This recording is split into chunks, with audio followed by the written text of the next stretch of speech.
Londres, 1983. Una ciudad que se despierta bajo la niebla habitual de noviembre. Las calles mojadas reflejan las luces de los automóviles que circulan apresurados. Todo parece normal. Pero en algún lugar de esa inmensa urbe, alguien está planeando algo que cambiará la historia criminal de Inglaterra para siempre. ¿Alguna vez te has preguntado cómo es posible que un asesino permanezca libre durante décadas? ¿Cómo alguien puede cometer crimen tras crimen, dejando pistas, siendo investigado, y aún así, nunca ser capturado? Hoy te voy a contar una historia que desafía toda lógica. Una historia que mantuvo en jaque a la institución policial más famosa del mundo. Una historia que, incluso ahora, décadas después, sigue generando más preguntas que respuestas. Antes de continuar, quiero pedirte algo. Si realmente te apasionan estos casos, si sientes esa curiosidad irrefrenable por conocer la verdad detrás de los crímenes más enigmáticos de la historia, déjame un like en este video. No te lo pido por números, ni por algoritmos.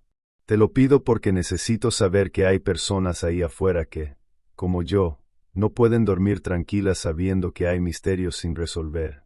Comparte este video con alguien que ame estos temas tanto como tú.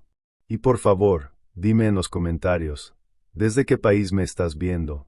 Me encantaría saber hasta dónde llega esta comunidad de buscadores de verdad. Ahora sí, comencemos. El caso que vamos a explorar hoy no tiene un nombre oficial. Los archivos de Scotland Yard lo clasifican con un código numérico frío e impersonal. Pero entre los investigadores, entre aquellos que dedicaron años, incluso décadas de sus vidas a perseguir a este fantasma, tiene un nombre, el imposible. Porque eso es exactamente lo que parecía. Imposible de atrapar. Imposible de identificar. Imposible de entender. ¿Pero quién era realmente? ¿Cómo operaba? Y la pregunta que más me quita el sueño, ¿por qué nunca lo atraparon? Para entender esta historia, tenemos que retroceder. Mucho más atrás de 1983. Tenemos que ir hasta el principio, hasta el día en que todo comenzó, aunque nadie lo supiera en ese momento. 1971. Primavera. Un parque en el norte de Londres. Los niños juegan, las familias hacen picnic, los ancianos alimentan a las palomas. Es un sábado cualquiera, hasta que alguien nota algo extraño detrás de unos arbustos, cerca del lago artificial. Algo que no debería estar ahí. Es un zapato de mujer. Elegante. Color burdeos. El tipo de calzado que no se abandona por accidente. La policía es llamada. Lo que encuentran a pocos metros de ese zapato cambiará todo. Es el cuerpo de una mujer joven. 27 años. Su nombre era Margaret Holbrook. Enfermera en un hospital del este de Londres. Madre de una niña de 4 años. Había salido a correr esa mañana, como hacía todos los sábados. Nunca regresó a casa. La escena del crimen era peculiar. Y uso esa palabra con mucho cuidado, porque lo que los investigadores encontraron ese día no encajaba con ningún patrón conocido. Margaret no había sido violada. No había signos de robo. Su bolso estaba intacto, junto al cuerpo, con dinero y documentos dentro. No había señales de lucha violenta. Entonces, ¿qué había pasado? La autopsia reveló algo escalofriante. Margaret había sido estrangulada, pero no con las manos, no con una cuerda convencional. El forense encontró marcas muy específicas en su cuello. Marcas que sugerían el uso de algún tipo de cable o alambre extremadamente delgado. Algo quirúrgico en su precisión. Como si quien lo hizo supiera exactamente dónde aplicar presión. Exactamente cuánto tiempo mantenerla. Exactamente cómo no dejar evidencia. ¿Quién tiene ese tipo de conocimiento? ¿Un médico? ¿Un militar? ¿Alguien con entrenamiento forense? Pero había algo más. Algo que los investigadores encontraron inquietante desde el primer momento. Junto al cuerpo, cuidadosamente colocada sobre su pecho, había una pequeña flor blanca. Un lirio del valle. Fresca, como si acabara de ser cortada. ¿Un símbolo? ¿Una firma? ¿O simplemente una coincidencia macabra? El caso de Margaret Holbrook fue investigado exhaustivamente durante meses. Scotland Yard entrevistó a cientos de personas, vecinos, colegas del hospital, familiares, desconocidos que habían estado en el parque ese día. Nada. Ninguna pista sólida. Ningún sospechoso viable. El caso, eventualmente, se enfrió. Fue archivado como un homicidio sin resolver más. Uno entre muchos en una ciudad de millones de habitantes. Pero no era uno más. Era el primero. 5 años después, 1976, una mujer llamada Patricia Donovan desaparece tras salir de su trabajo en una librería del centro de Londres. 32 años. Divorciada. Sin hijos. Vivía sola en un pequeño apartamento en Islington. Nadie reportó su ausencia durante casi una semana.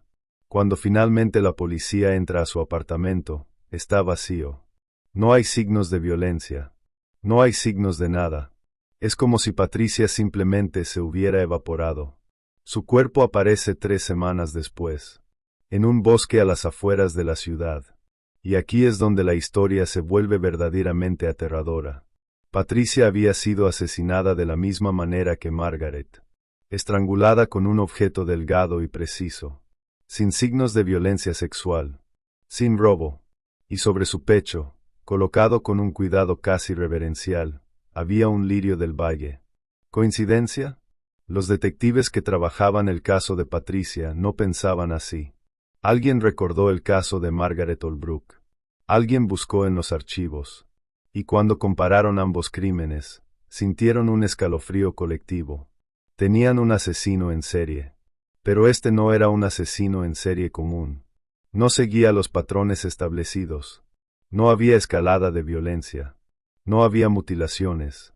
No había componente sexual aparente. Entonces, ¿cuál era su motivación? ¿Qué lo impulsaba a matar? Scotland Yard formó un equipo especial. 5 de los mejores detectives de homicidios de Londres. Su misión, encontrar al asesino antes de que volviera a actuar. Analizaron todo. Cada detalle de ambos crímenes. Cada conexión posible entre las víctimas. ¿Se conocían Margaret y Patricia? No. ¿Frecuentaban los mismos lugares? No. ¿Tenían amigos en común? No. ¿Trabajaban en industrias relacionadas? No. No había absolutamente nada que las conectara. Excepto una cosa, ambas habían sido asesinadas por la misma persona. Los años pasaron. El equipo especial se disolvió. La vida continuó. Y cuando ya todos pensaban que quizás el asesino había muerto, o se había mudado, o simplemente había dejado de matar, sucedió de nuevo. 1983. El año con el que abrimos esta historia. Jennifer Oakley. 29 años. Profesora de arte en una escuela secundaria. Casada. Sin hijos. Una vida tranquila en un barrio residencial del sur de Londres. Sale a caminar a su perro una tarde de noviembre. El perro regresa solo, 2 horas después, ladrando desesperado frente a la puerta de su casa. Su esposo, preocupado, llama a la policía. Organizan una búsqueda. Y al amanecer del día siguiente, encuentran a Jennifer. En un callejón a solo 3 calles de su casa. Estrangulada. Sin signos de violencia sexual. Sin robo. Y con un lirio del valle sobre su pecho. Esta vez, la prensa se entera. Los periódicos comienzan a hablar del asesino del lirio. Scotland Yard se ve obligada a admitir públicamente que hay un asesino en serie operando en Londres. La ciudad entra en pánico. Pero ¿cómo era posible que este hombre, o mujer, hubiera matado 3 veces en 12 años y nadie tuviera la menor idea de quién era? El equipo de investigación, ahora mucho más grande, se hace las preguntas que tú probablemente te estás haciendo ahora mismo. ¿Cómo selecciona a sus víctimas? ¿Las sigue durante días? ¿Las conoce de antes? ¿O simplemente encuentra a alguien vulnerable en el momento equivocado? Contratan a un perfilador criminal. Este es 1983, recuerda. El perfilamiento criminal es relativamente nuevo. Pero es lo único que les queda. El perfilador estudia los casos durante semanas. Y finalmente presenta su análisis. Dice que el asesino es probablemente un hombre, entre 35 y 50 años, inteligente, educado, probablemente con un trabajo respetable, alguien que pasa completamente desapercibido en la sociedad, alguien en quien la gente confiaría. El perfilador sugiere que el asesino podría tener conocimientos médicos o paramédicos, dada la precisión de sus métodos. Y aquí viene lo más inquietante de todo su análisis. El perfilador cree que el asesino no está matando por placer. No en el sentido sexual o sádico tradicional. Está matando por una razón diferente. Una razón que nadie puede entender todavía. Pero ¿qué razón podría justificar, en la mente de un asesino, matar a mujeres inocentes que no tienen absolutamente nada en común? La investigación se intensifica. Scotland Yard revisa miles de reportes policiales. Buscan cualquier cosa que pueda estar conectada. Desapariciones sin resolver. Muertes catalogadas como accidentales. Casos fríos. ¿Podrían haber más víctimas?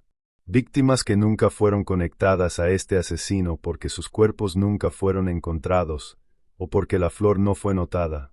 Es una posibilidad aterradora. Porque si hay más víctimas, eso significaría que este hombre ha estado operando durante mucho más tiempo de lo que se pensaba. Quizás desde los años 60, quizás antes. ¿Cuántas mujeres podrían haber muerto a manos de este fantasma? En medio de esta frenética investigación, sucede algo inesperado. Llega una carta a la oficina central de Scotland Yard, dirigida específicamente al equipo de investigación del caso. Escrita a máquina, en papel común, sin huellas dactilares, sin ADN recuperable, nada que pueda rastrearse. La carta es breve, inquietantemente breve. Dice simplemente: los lirios crecen en lugares oscuros, pero llevan belleza a quienes están perdidos. Pronto entenderán. ¿Es del asesino? ¿O es de algún perturbado que busca atención? Los expertos en grafología analizan el estilo de escritura, la elección de palabras, la estructura de las oraciones. Concluyen que probablemente sí es del asesino. Pero la carta no da ninguna pista útil. Es críptica, casi poética. ¿Qué significa que los lirios llevan belleza a quienes están perdidos? ¿Está sugiriendo que sus víctimas estaban perdidas de alguna manera? ¿Que él las estaba ayudando? Es una idea repulsiva, pero es la única interpretación que tiene sentido dentro de la mente retorcida de un asesino en serie. Los detectives esperan otra carta, otra comunicación, algo que les dé más información, pero nunca llega. Es como si el asesino hubiera dicho lo que quería decir y ahora volviera al silencio. Pasan meses. La ciudad gradualmente vuelve a la normalidad. La gente toma precauciones, pero la vida debe continuar. Y justo cuando parece que quizás, solo quizás, el asesino se ha detenido, ocurre el cuarto asesinato. 1985. 2 años después del caso de Jennifer. Susan Matthews, 34 años, contadora en una firma de la ciudad. Soltera. Vivía con su madre anciana. Sale a comprar medicamentos para su madre una noche lluviosa de marzo. Nunca regresa. Su cuerpo es encontrado al día siguiente en un contenedor de basura detrás de una farmacia. Estrangulada. Lirio del Valle. El mismo patrón exacto. Pero esta vez hay algo diferente. Esta vez, un testigo vio algo. Una mujer que vivía en un apartamento sobre la farmacia dice que escuchó voces esa noche. Miró por la ventana y vio a 2 personas en el callejón. Una de ellas era claramente Susan, por la descripción de su ropa. La otra persona era más difícil de distinguir. La testigo dice que era alguien de estatura mediana. Vestía un abrigo oscuro. No pudo ver su cara, pero sí notó algo peculiar. La persona caminaba con un ligero cojeo. Es la primera pista física real que tienen. Un cojeo. No es mucho, pero es algo. Scotland Yard comienza a buscar en sus bases de datos. Personas con antecedentes criminales que tengan alguna discapacidad o lesión en las piernas. Veteranos de guerra con heridas. Accidentes laborales registrados. Es un trabajo monumental. Estamos hablando de decenas de miles de registros. Mientras tanto, El quinto asesinato ocurre. Y esta vez, el asesino comete su primer error real. 1987. Elizabeth Grant. 41 años. Bibliotecaria. Divorciada con 2 hijos adolescentes. Desaparece después de cerrar la biblioteca donde trabajaba una tarde de junio. Su cuerpo es encontrado 2 días después en un parque, el mismo parque donde Margaret Holbrook fue encontrada 16 años antes. ¿Es el asesino volviendo al lugar de su primer crimen? ¿Está sintiendo nostalgia? ¿O está enviando un mensaje? Pero aquí está el error. Esta vez, los forenses encuentran algo bajo las uñas de Elizabeth. Algo que sugiere que, a diferencia de las otras víctimas, Elizabeth luchó. Y en esa lucha, rasguñó a su atacante. Las muestras de tejido y sangre bajo sus uñas son enviadas al laboratorio. Es 1987. Las pruebas de ADN son aún muy nuevas, casi experimentales. Pero Scotland Yard tiene acceso a esta tecnología emergente. Las muestras son analizadas, y por primera vez en 16 años, tienen un perfil genético del asesino. El problema es que las bases de datos de ADN apenas existen en este momento. No hay nada con que compararlo. Pero ahora lo tienen. Y si alguna vez encuentran a un sospechoso, pueden confirmar su identidad con certeza absoluta. ¿Es este el principio del fin para el asesino del lirio? La investigación toma nuevos rumbos. Los detectives están más esperanzados que nunca. Tienen un perfil psicológico. Tienen una descripción física vaga. Tienen ADN. Sienten que están cerca. Muy cerca. Pero entonces sucede algo que nadie anticipa. Los asesinatos se detienen. No hay un sexto caso. No hay una séptima víctima. 1988 pasa. 1989. 1990. Nada. El asesino del lirio simplemente desaparece. ¿Murió? ¿Se mudó a otro país? ¿Fue arrestado por otro crimen y está en prisión sin que nadie sepa que es el asesino al que todos buscan? ¿O simplemente decidió detenerse? Los detectives no tienen respuestas. El caso, una vez más, se enfría. Los archivos se guardan en cajas. El equipo especial se disuelve. La gente gradualmente olvida. La vida continúa. Pero para las familias de las víctimas, nunca hay olvido.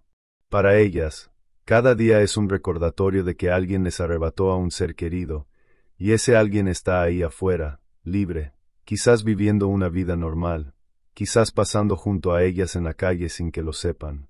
¿Cómo se vive con eso? ¿Cómo se sigue adelante sabiendo que el asesino de tu hija, de tu esposa, de tu hermana, nunca enfrentó justicia? Pasan 10 años. Luego 15. El caso del asesino del lirio se convierte en una leyenda urbana. En material para libros de crímenes sin resolver. En un caso que se estudia en academias de policía como ejemplo de investigaciones complejas. Y entonces, en el año 2003, algo extraordinario sucede. Un hombre muere en un hospital de Manchester. 82 años. Ataque cardíaco. Algo completamente ordinario. Excepto que este hombre, cuando muere, activa una alerta en el sistema policial. Resulta que años atrás fue arrestado por un crimen menor, acoso a una vecina, y su ADN fue ingresado a la base de datos nacional, que para el año 2003 ya era comprensiva. Y ese ADN coincide con las muestras tomadas de las uñas de Elizabeth Grant en 1987. Después de 16 años, tienen un nombre. Tienen un rostro. Tienen una identidad. Su nombre era Thomas Callegua. Y cuando la policía comienza a investigar su vida, lo que descubren es absolutamente escalofriante. Thomas Callegua era enfermero. Trabajó durante 40 años en diferentes hospitales de Londres. Era descrito por todos como un hombre tranquilo, profesional, dedicado a su trabajo. Vivía solo. Nunca se casó. No tenía familia cercana. No tenía amigos íntimos. Era, en todos los sentidos, invisible. Y tenía un ligero cojeo, resultado de un accidente laboral en 1978. Los investigadores revisan su historial completo, los hospitales donde trabajó, las fechas, y descubren correlaciones inquietantes. Cada vez que hubo un asesinato del asesino del Lirio, Thomas Callegua no estaba trabajando. Tenía días libres o vacaciones que coincidían perfectamente con las fechas de los crímenes. ¿Es evidencia concluyente? No. Es circunstancial. Pero combinado con el ADN, pinta un cuadro claro. Thomas Callegua era el asesino del Lirio. Pero está muerto. Murió sin ser juzgado. Sin confesar. Sin explicar por qué lo hizo. Scotland Yard hace una declaración pública. El caso del asesino del Lirio está resuelto. Las familias son notificadas. Los medios lo reportan ampliamente. Hay un sentido de cierre. Pero también un sentido de frustración profunda. ¿Por qué lo hizo? ¿Qué significaban los lirios? ¿Hubo más víctimas que nunca fueron descubiertas? Un detective retirado, uno de los originales que trabajó el caso en los años 80, decide investigar por su cuenta. Ya no tiene autoridad oficial, pero no puede dejar ir el caso. Ha sido parte de su vida durante décadas. Revisa los archivos personales de Thomas Callegua, sus pertenencias que fueron almacenadas cuando murió, y encuentra algo, un diario, escondido en el fondo de una caja con libros viejos. El diario comienza en 1969, y está lleno de entradas perturbadoras. Thomas Callegua, resulta ser, había desarrollado una filosofía retorcida durante sus años como enfermero. Creía que algunas personas estaban sufriendo de formas que nadie más podía ver. Sufrimiento emocional, sufrimiento existencial. Y creía que, en ciertos casos, la muerte era un acto de misericordia. Escribió sobre ver a pacientes sufriendo en hospitales, sobre querer ayudarlos a encontrar paz. Y gradualmente, esa filosofía se extendió fuera de los hospitales. Comenzó a ver ese mismo sufrimiento invisible en mujeres que observaba en su vida diaria. Los lirios del valle, según sus propias palabras en el diario, representaban esa misericordia. Una belleza final que llevaba a las perdidas hacia un lugar mejor. Es nauseabundo. Es delirante. Es la racionalización de un asesino. Pero responde algunas preguntas. No todas. Nunca todas. Porque ahora surge una pregunta aún más aterradora. Si Thomas Callegua justificaba sus asesinatos como actos de misericordia, ¿comenzó mientras trabajaba en hospitales? ¿Podría haber matado a pacientes antes de comenzar a matar en la calle? Los investigadores revisan los registros de muertes en los hospitales donde trabajó. Es un trabajo imposible. Estamos hablando de 40 años de registros. Miles y miles de muertes. La mayoría naturales. Muchas esperadas. ¿Cómo distinguir entre una muerte natural y un asesinato disfrazado de muerte natural? La respuesta es, no puedes. No con certeza. Pero cuando analizan estadísticamente las muertes en ciertos pabellones donde Thomas Callegua trabajaba, encuentran anomalías. Pequeños aumentos en la tasa de mortalidad que no pueden explicarse completamente por factores médicos. ¿Es evidencia? No realmente. ¿Es suficiente para concluir que mató a pacientes? No legalmente. Pero en sus diarios hay entradas ambiguas. Referencias a ayudar a alguien a encontrar paz. A liberar a alguien del sufrimiento. Nunca específicas. Nunca con nombres. Pero sugestivas. Terriblemente sugestivas. Y aquí llegamos al verdadero horror de este caso. Thomas Callegua pudo haber matado a docenas de personas. Quizás más. Y nunca lo sabremos con certeza, porque fue lo suficientemente cuidadoso, lo suficientemente paciente, lo suficientemente invisible. Burló a Scotland Yard durante décadas no porque fuera un genio del crimen, sino porque era completamente ordinario, porque nadie sospecha del enfermero amable, del vecino tranquilo, del hombre que pasa desapercibido. Es una lección aterradora. Los monstruos no siempre tienen cara de monstruos. A veces se ven exactamente como cualquier otra persona. Pero espera, porque esta historia no termina aquí. ¿O no? De hecho, lo que está por venir en la segunda parte es aún más perturbador. Porque hay detalles que Scotland Yard no hizo públicos. Detalles que solo salieron a la luz años después. Y esos detalles sugieren algo que cambia completamente nuestra comprensión de este caso. ¿Qué pasaría si te dijera que Thomas Callaway quizás no trabajó solo?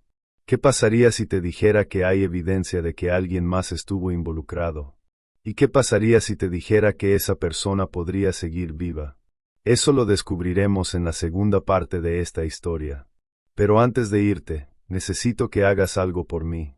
Si has llegado hasta aquí, si esta historia te ha atrapado tanto como a mí, dame un like. Comparte este video. Deja un comentario diciéndome qué piensas.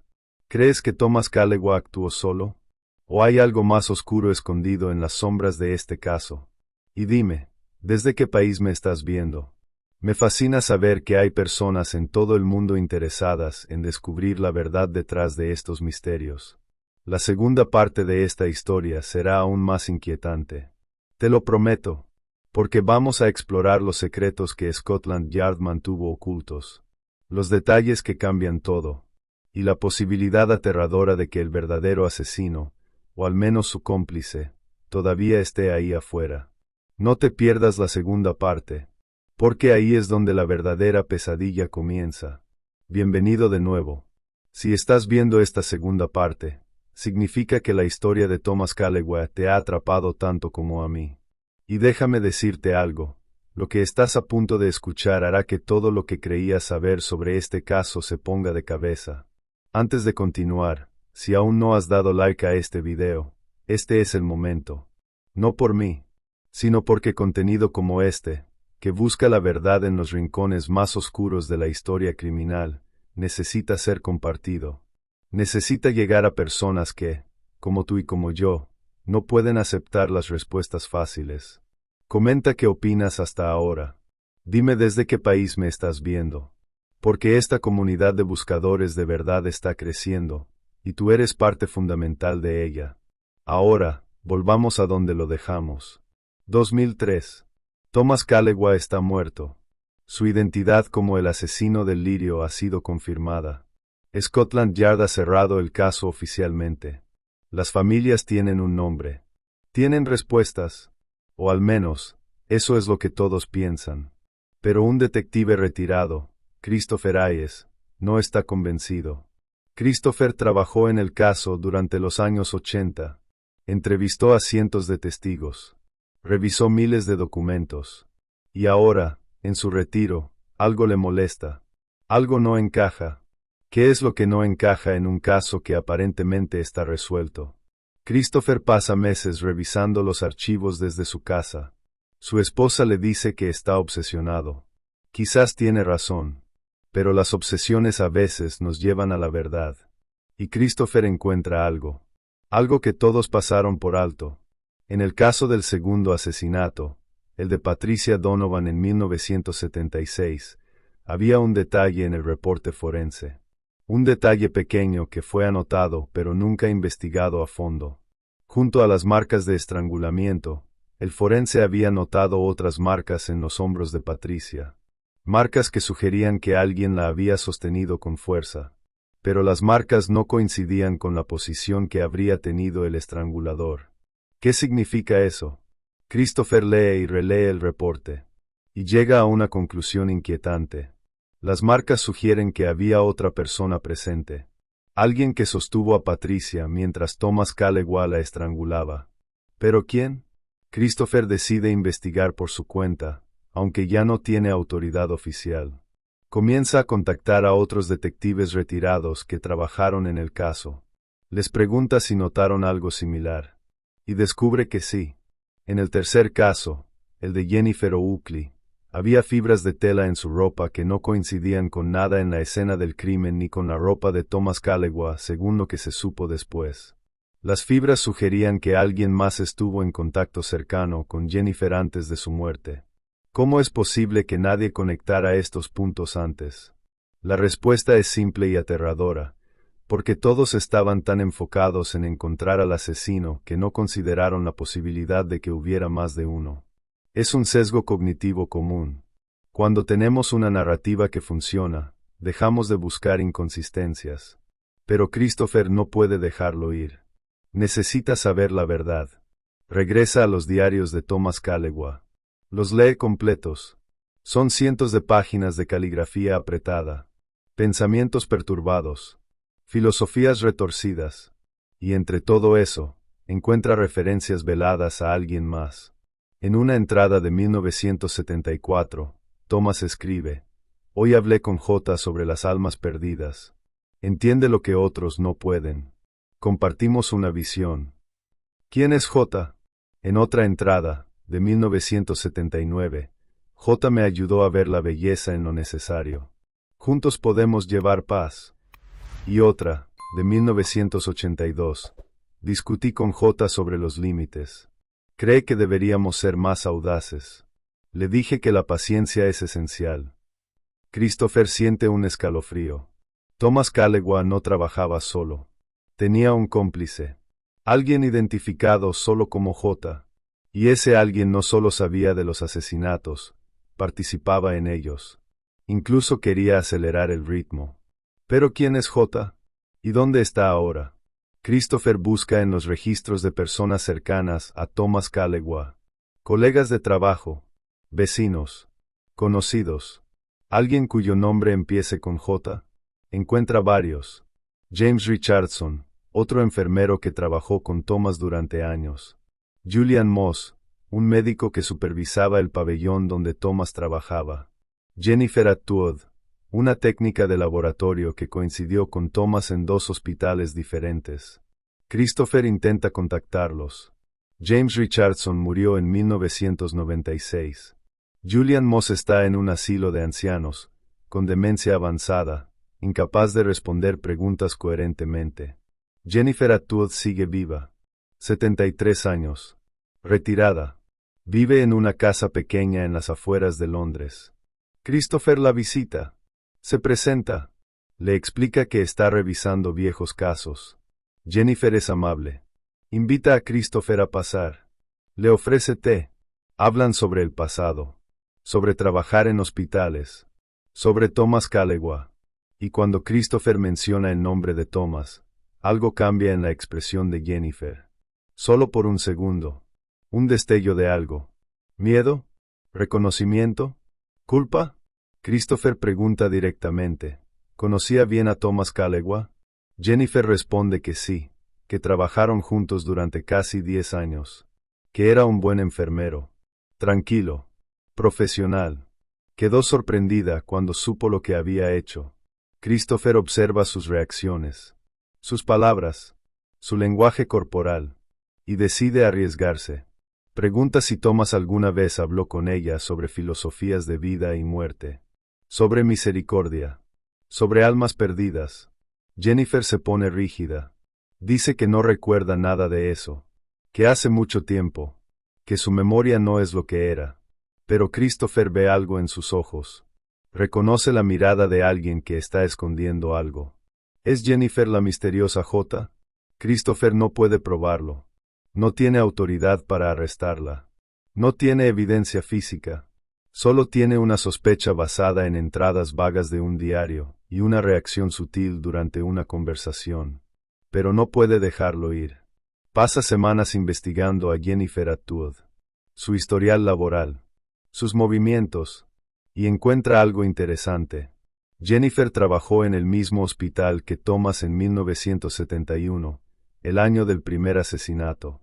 Luego se mudó a otro hospital, pero curiosamente, Thomas también se mudó al mismo hospital 6 meses después. Esto ocurrió 3 veces durante sus carreras. Siempre Jennifer primero, Thomas después. Como si la estuviera siguiendo. O como si estuvieran coordinando para permanecer juntos.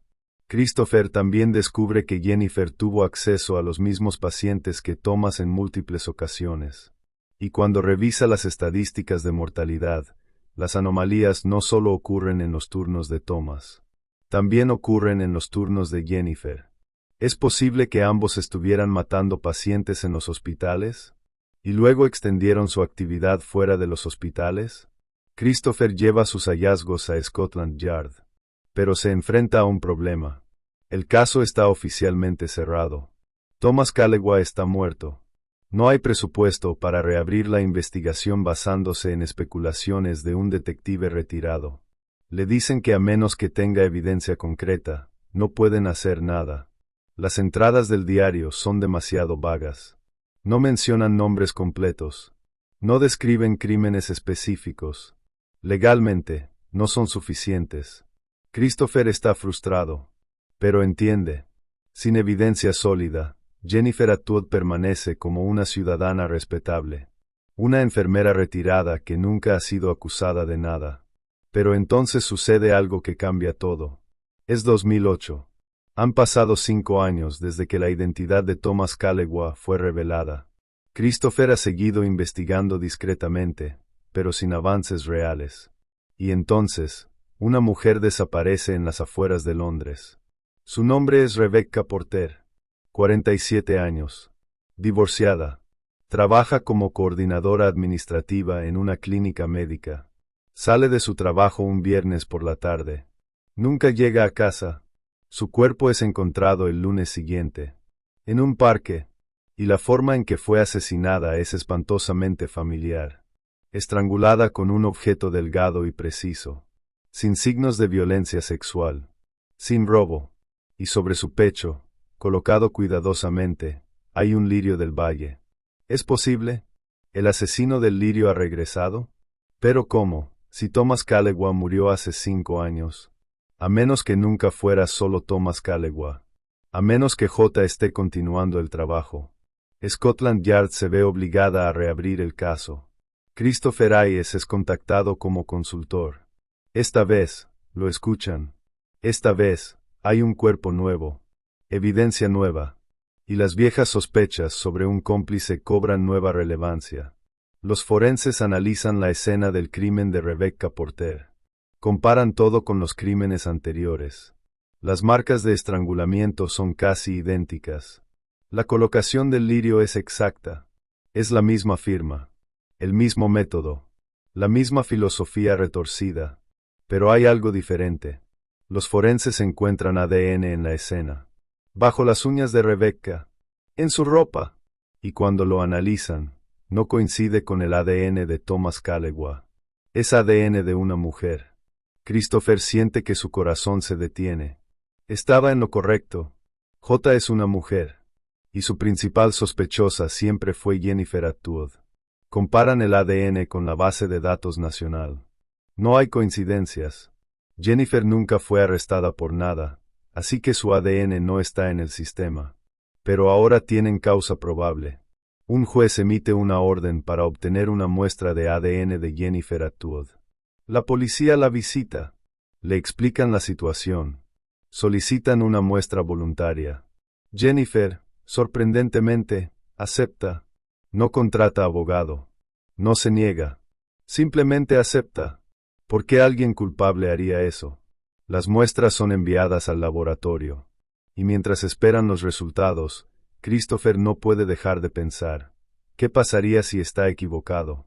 ¿Qué pasaría si Jennifer no es J? Entonces, ¿quién es? Los resultados llegan una semana después. No hay coincidencia. El ADN de Jennifer Atwood no coincide con el ADN encontrado en Rebecca Porter. Christopher está devastado. Estaba tan seguro. Todas las piezas parecían encajar. ¿Cómo pudo estar tan equivocado? Pero entonces, uno de los investigadores nota algo. El ADN encontrado en Rebecca muestra marcadores genéticos que sugieren una relación familiar cercana con alguien en el sistema. Corren comparaciones más extensas y encuentran una coincidencia parcial.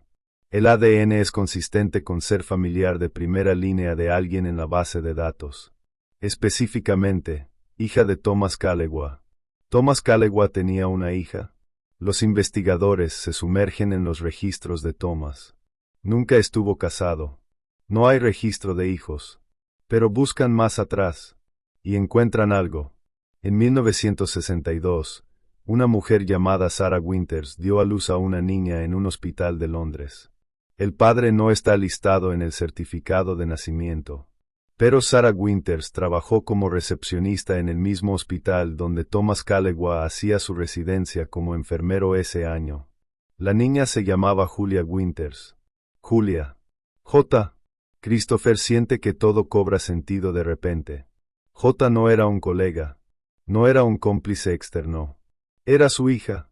Su propia hija. Pero si Thomas no reconoció a Julia legalmente, ¿cómo llegó a estar involucrada en sus crímenes? Los investigadores encuentran más registros. Sarah Winters murió cuando Julia tenía solo 8 años. Julia fue enviada a un orfanato administrado por uno de los hospitales donde Thomas trabajaba. Y los registros muestran que Thomas Callewa visitaba ese orfanato regularmente como parte de su trabajo voluntario. Mantuvo contacto con su hija, la guió, la moldeó. Rastrean a Julia Winters y descubren que cambió su apellido legalmente en 1982. Su nuevo nombre, Julia Morrison. Y Julia Morrison es enfermera. Trabajó en varios hospitales de Londres. Se retiró hace 3 años. Vive sola en un apartamento en el sur de la ciudad. La policía obtiene una orden de arresto. Planean cuidadosamente la operación. Julia podría ser peligrosa. Han visto lo que es capaz de hacer. Llegan a su apartamento temprano en la mañana. Tocan la puerta. No hay respuesta. Entran con la orden. El apartamento está vacío.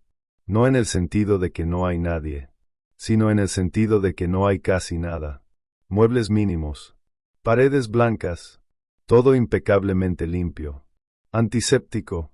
Como una habitación de hospital. Y sobre una mesa en el centro de la sala, hay una nota. Escrita a mano. La nota dice: lo siento, pero mi trabajo aún no ha terminado. Hay tantas almas perdidas que necesitan paz. Mi padre lo entendía. Y yo continúo su legado. Nunca me encontrarán. Junto a la nota, hay una pequeña flor blanca. Un lirio del valle. Julia Morrison ha desaparecido. Scotland Yard emite una alerta nacional. Su foto se distribuye a todos los departamentos de policía. Los medios reportan la historia. El asesino del lirio no solo estaba vivo. Siempre fueron 2. Padre e hija. Y ahora la hija continúa sola. ¿Pero dónde está? Pasan semanas. Luego meses. No hay rastro de Julia Morrison. Es como si se hubiera evaporado. Los investigadores revisan cámaras de seguridad, registros de viajes, transacciones bancarias. Nada. Es como si supiera exactamente cómo desaparecer sin dejar rastro. ¿Aprendió de su padre? ¿O tiene ayuda de alguien más? La pregunta aterradora que nadie quiere hacer en voz alta es: ¿cuántas personas más están involucradas en esto? ¿Thomas y Julia reclutaron a otros? ¿Hay una red de asesinos operando bajo la filosofía retorcida de misericordia que Thomas creó? Christopher Hayes trabaja incansablemente en el caso, aunque oficialmente sigue siendo solo un consultor. Revisa cada detalle de los diarios de Thomas. Busca cualquier referencia a Julia. Y encuentra varias. En una entrada de 1975, Thomas escribe sobre una visita al orfanato. Menciona pasar tiempo con una niña que entiende el dolor de manera profunda. Dice que ve algo especial en ella. Potencial. ¿Estaba preparando a su propia hija para convertirse en asesina desde que era una niña? En otra entrada, de 1981, Thomas escribe que J finalmente está lista. Que ha aprendido todo lo que necesita saber. Que compartirán el sagrado trabajo de liberar a las almas perdidas. Julia tenía 19 años en 1981. Y es el año siguiente, 1982, cuando Thomas comete su tercer asesinato conocido. ¿Fue el primero en que Julia participó activamente? Christopher compara las fechas. Y se da cuenta de algo horrible. Después de 1982, el tiempo entre asesinatos disminuye. De 11 años entre el primero y el segundo, a 7 años entre el segundo y el tercero. Luego 2 años. Luego otro más. ¿Por qué la aceleración? Porque ahora eran 2. Podían matar con más frecuencia. Podían cubrir más territorio. Podían soportarse mutuamente en su locura compartida. Y cuando Thomas murió en 2003, Julia se detuvo por un tiempo. Quizás estaba de luto. Quizás estaba procesando. Pero eventualmente, la filosofía que él le había inculcado fue demasiado fuerte. Y en 2008, 5 años después de su muerte, Julia reanudó el trabajo. El asesinato de Rebecca Porter no fue aleatorio. Fue un anuncio. Fue Julia diciéndole al mundo que su padre podía estar muerto, pero su legado continuaba. Y ahora está ahí afuera, en algún lugar, planeando, esperando, buscando su próxima víctima. Pero la historia no termina ahí. Porque en 2010, hay otro asesinato. Una mujer llamada Diana Foster. 52 años. Psicóloga. Estrangulada. Lirio del Valle. El mismo patrón exacto. Y luego otro en 2012. Y otro en 2014. ¿Cómo es posible que Julia Morrison siga eludiendo a las autoridades? Los investigadores tienen teorías. Quizás cambió su apariencia. Quizás dejó Inglaterra. Quizás tiene pasaportes falsos. O quizás, la teoría más aterradora, está trabajando en el sistema de salud bajo otro nombre, teniendo acceso a víctimas vulnerables y a las herramientas necesarias para cometer sus crímenes sin ser detectada. En 2015, Scotland Yard implementa un nuevo protocolo. Cualquier muerte de mujer por estrangulamiento debe ser reportada inmediatamente. Cualquier lirio del valle encontrado en una escena del crimen activa una alerta especial. Se crea un equipo permanente dedicado exclusivamente a rastrear a Julia Morrison. Pero ella parece siempre estar un paso adelante. Christopher Hayes, ahora con 72 años, sigue consultando en el caso. Ha dedicado más de 30 años de su vida a perseguir a estos asesinos. Primero a Thomas, ahora a Julia. Y admite, en entrevistas privadas, que a veces se pregunta si alguna vez la atraparán. ¿Es Julia Morrison demasiado inteligente? ¿O simplemente ha tenido suerte extraordinaria? En 2018, hay un avance. Un farmacéutico en Gales nota que alguien ha estado comprando pequeñas cantidades de alambre quirúrgico en su farmacia durante años. Siempre pagando en efectivo. Siempre usando diferentes nombres. Pero el farmacéutico tiene buena memoria para caras. Y jura que es la misma mujer. Revisa las cámaras de seguridad de su tienda. Y captura una imagen. La comparte con la policía. La policía la compara con la foto de Julia Morrison. No es una coincidencia perfecta. La mujer en el video parece mayor. Más pesada. Con cabello diferente. Pero los expertos en reconocimiento facial dicen que hay una probabilidad de 85% de que sea la misma persona. Finalmente, después de una década buscándola, tienen una pista sólida. La policía galesa monta una operación de vigilancia. Esperan que la mujer regrese a la farmacia. Pero nunca lo hace. Es como si supiera que la habían identificado. Como si tuviera un sexto sentido para el peligro. O como si alguien le hubiera advertido. Esta posibilidad genera una investigación interna en Scotland Yard. ¿Es posible que Julia tenga un informante dentro de la policía? Alguien que le avisa cuando se acercan demasiado. La idea es perturbadora. Pero dadas las circunstancias, no puede ser descartada. La investigación interna no encuentra evidencia concluyente de un informante. Pero tampoco lo descarta completamente. La sombra de la sospecha queda, y hace que los investigadores sean más cautelosos sobre qué información comparten y con quién. Pasamos ahora a 2020. El mundo enfrenta una pandemia. Los hospitales están abrumados. El sistema de salud está al límite. Y en medio de todo este caos, las muertes por estrangulamiento con lirios del valle se detienen. Durante 2 años, no hay nuevos casos confirmados del asesino del lirio. ¿Por qué? Algunos investigadores especulan que Julia Morrison murió de COVID. Otros creen que simplemente se está escondiendo, esperando que el mundo se calme antes de reanudar.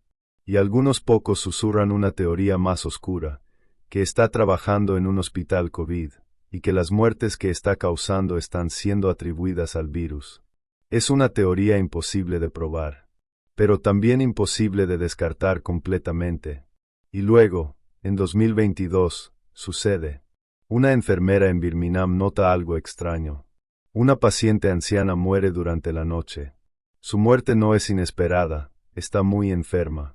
Pero cuando la enfermera examina el cuerpo antes de llamar a la familia, encuentra algo. Escondido entre las sábanas, casi invisible, hay un pequeño lirio del valle. La enfermera había leído sobre el caso del asesino del lirio. ¿Sabe lo que significa? Llama a la policía inmediatamente. Los forenses examinan el cuerpo, y aunque la anciana tenía múltiples condiciones médicas que podrían haber causado su muerte, encuentran marcas muy finas en su cuello. Marcas consistentes con estrangulamiento por alambre delgado. Julia Morrison está activa de nuevo. Y esta vez, está matando pacientes en hospitales. Volviendo a donde todo comenzó con su padre. Scotland Yard coordina con hospitales en toda Inglaterra. Se implementan protocolos de seguridad nuevos. Cámaras adicionales. Verificaciones de antecedentes más rigurosas para personal médico.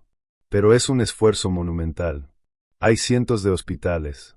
Miles de empleados. ¿Cómo encuentras a una persona que lleva décadas perfeccionando el arte de ser invisible? Christopher Hayes, ahora con 79 años y luchando contra problemas de salud, hace una última petición a Scotland Yard. Quiere hablar directamente con el público. Quiere hacer un llamado. No a Julia, sino a la gente que podría haberla visto, que podría tener información sin siquiera saberlo. Scotland Yard acepta. Organizan una conferencia de prensa. Christopher se sienta frente a las cámaras. Y habla. Habla sobre Thomas Callegua. Sobre Julia Morrison. Sobre las víctimas. Sobre las familias destrozadas. Y hace un llamado emocional. Pide a cualquiera que haya conocido a Julia, que haya trabajado con ella, que haya notado algo extraño en una colega o vecina, que se comunique con la policía. El video de la conferencia se vuelve viral. Millones de personas lo ven. Las líneas telefónicas de la policía se saturan con llamadas. La mayoría son pistas falsas. Personas que creen haber visto a Julia, pero que en realidad están viendo a cualquier mujer de edad similar. Pero entre todas esas llamadas, hay algunas que merecen investigación. Una mujer llama desde Escocia. Dice que trabajó con alguien en un hospital en Edimburgo hace 5 años. Una enfermera llamada Joan Miller. Tranquila, profesional, invisible, exactamente como todos describían a Thomas Callegua. Y esta mujer jura que Joan Miller es en realidad Julia Morrison. Los rasgos faciales coinciden. La edad aproximada coincide. Y había algo en sus ojos. Algo frío. Algo perturbador. La policía escocesa investiga. Pero Joan Miller dejó ese hospital hace 3 años. Y el rastro se enfría. Otra llamada viene de Irlanda. Un hombre dice que su madre estuvo en un hospital en Dublín el año pasado. Y una de las enfermeras que la atendía le dio escalofríos. No podía explicar por qué. Solo algo en su manera de moverse. De hablar. De tocar a los pacientes. Y cuando ve la foto de Julia Morrison en las noticias, está seguro de que es la misma mujer. De nuevo, se investiga. De nuevo, la mujer ha desaparecido. Dejó el trabajo hace meses. Sin dirección de contacto válida. ¿Es Julia Morrison? ¿O son simplemente coincidencias y paranoia? El problema es que Julia podría ser cualquiera. Podría haber cambiado su nombre 10 veces. Podría estar trabajando bajo credenciales falsas. En un sistema de salud caótico y sobrecargado, especialmente después de la pandemia, es más fácil de lo que debería ser infiltrarse. Y ahí es donde estamos hoy. A finales de 2024, Julia Morrison ha estado libre durante más de 40 años, si contamos desde su primer participación en los asesinatos. Es ahora una mujer de 62 años, probablemente gris, probablemente con aspecto de abuela amable, probablemente la última persona que sospecharías. Y está ahí afuera, quizás en Inglaterra, quizás en otro país, quizás trabajando en un hospital donde tú, o alguien que amas, podría ser tratado algún día. Es una idea aterradora, pero es la realidad de este caso. Christopher Hayes murió en 2024. Nunca vio a Julia Morrison capturada, pero en sus últimas entrevistas, dijo algo que me ha quedado grabado. Dijo que el caso del asesino del lirio le enseñó que el verdadero horror no está en la violencia obvia, está en lo invisible, en las personas que caminan entre nosotros, pareciendo completamente normales, mientras llevan oscuridad en su interior. ¿Cuántas personas así hay? ¿Cuántos asesinos pasan desapercibidos simplemente porque son buenos en parecer normales? No tengo respuestas, solo preguntas, y una historia que debería mantenernos a todos un poco más alerta, un poco más conscientes de que los monstruos no siempre se ven como monstruos. Antes de terminar, quiero hacerte una pregunta, y quiero que la respondas honestamente en los comentarios. ¿Crees que Julia Morrison todavía está viva? ¿Crees que todavía está matando? ¿O crees que quizás murió y simplemente nunca encontraron su cuerpo? No hay respuestas correctas, solo opiniones. Pero me gustaría saber qué piensa esta comunidad. Si has llegado hasta aquí, si has escuchado esta historia completa, te agradezco. De verdad. Porque historias como esta necesitan ser contadas. Necesitan ser recordadas. No por morbo, sino porque las víctimas merecen ser recordadas.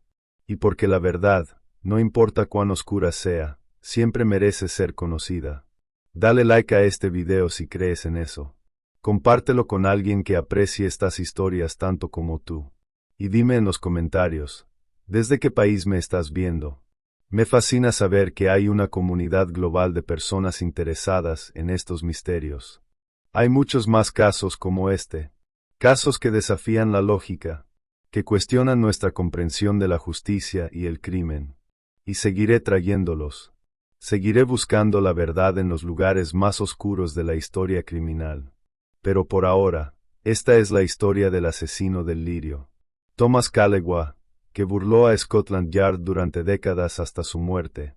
Y Julia Morrison, su hija, que continúa su legado de horror en algún lugar, invisible, paciente, esperando su próxima oportunidad.